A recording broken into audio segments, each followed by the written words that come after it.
Good day, this is Professor Will, CBMD, PhD. Today is Sunday, March 7, 2021.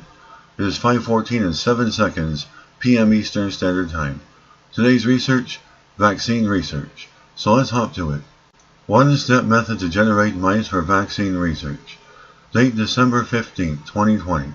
Source, Massachusetts General Hospital. Summary.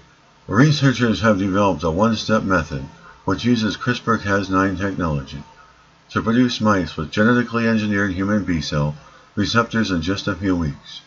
To develop vaccines and investigate human immune responses, scientists rely on a variety of animal models, including mice that can produce human antibodies through genetically engineered B-cell receptors, which are specialized antibodies bound to the B-cell membrane. These mice, however, often take several years to develop, requiring a complicated process of genetic modification and careful breeding. The time it takes to generate these specialized mice has been a major factor in delaying vaccine development. With the recent advances in gene editing technology like CRISPR-Cas9, researchers knew there had to be a way to speed up this process significantly. A research group has developed a new method for generating mouse lines for preclinical vaccine evaluation that dramatically shortens this timeline. This one-step method, which uses CRISPR-Cas9 technology, can produce mice with genetically engineered human B-cell receptors in just a few weeks.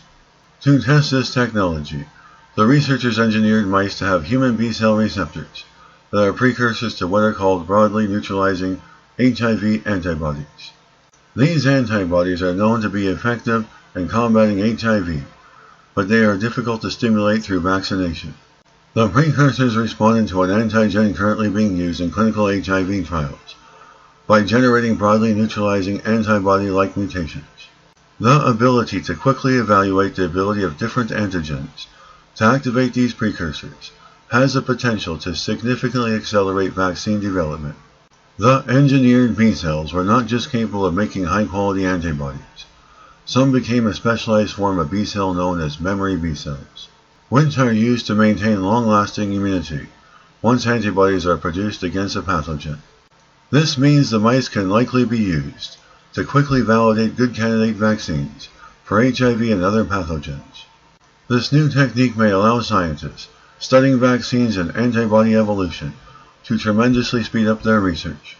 It will allow researchers to respond much more quickly and flexibly to new developments in the field. Good day, this is Professor Will, CBMD, PhD, of Microbiology, Bioinformatics, and Pathophysiology. I hope you enjoyed listening. Until next time, have a great day.